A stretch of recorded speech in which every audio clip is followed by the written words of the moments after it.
Hey guys, Shaggy's Ideas here, and today I'm teaching you how to knock out stage fright.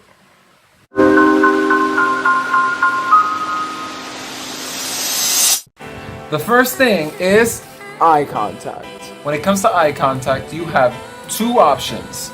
You could either look away, don't look away scared, and I'm not saying look at the wall. You look very beautiful wall, gorgeous. No.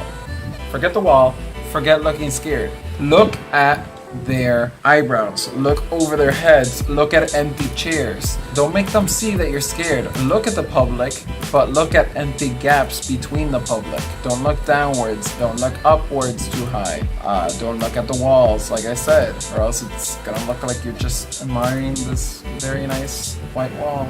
That's the point. Just look and make them think that you're looking at them, even though you're looking at maybe their nice shirts or something. I don't know. If you don't have the confidence yet to look at them in the eyes, go for that one. The second option is to look at their eyes. It's much more personal, much deeper. Not everyone could do that easily at first, especially if you have stage fright, but it's something you could overcome little by little. The point is that it looks like you're looking at the public or classroom. Number two is information. Now just imagine this. How many of us have had this scenario happen to us? Okay class, we're gonna do oral presentations. Billy, you're gonna be the first one. Next Friday, you have to talk about the 5 stages of grief. 5 stages of grief. What does that even mean?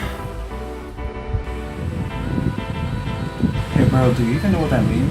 There will always come a moment when we are ignorant to a certain subject. One thing that I include when it comes to information is YouTube. YouTube is a wonderful platform. If you have to search a certain theory, a certain autobiography, or anything, you could search a summary on YouTube and you're gonna get some visual content on what you have to memorize and what you're gonna look forward to. It's much easier to digest for the mind, you could say, because we tend to be visual creatures sometimes. But you could use all of your senses to learn. So watch it and then read it and then hear it, all of your senses. Number 2, when it comes to information, is that you're also gonna have to sit down and study what you're going to say. Just read it once every day. You could record yourself reading it and then hear it at night. I don't know, whatever works best for you and your learning experience. Sit down some 20 minutes or something and read it completely. Practice by having a small audience. It could be your parents, it could be your best friend. Just make them sit down and hear you and try and teach it. The more you try and teach somebody what you're trying to learn,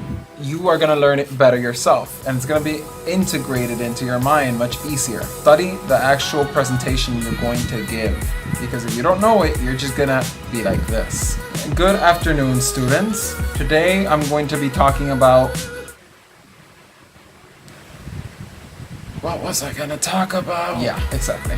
So, to evade that, just study. Another thing you could do is have little notes that you could read off of. Key points that you do not want to forget in case you do lose track, if it's allowed and they don't take points away from you. But don't read off them. You could glance at them and then automatically. That tends to help some people. But it's not to have like the whole presentation there, just like small index cards. So number 3, we're actually in the day of the presentation. There's an hour between you and giving that presentation. What do we do if we're feeling stressed? What do we do if we're not feeling confident enough? First of all, calm down. You got this. You're an awesome person. You got this. You're gonna breathe in and you're gonna breathe out. Slowly. Do that a couple of times. That's gonna help you relax, first of all. You could also implement stretching. Just take your arms and do some nice stretches.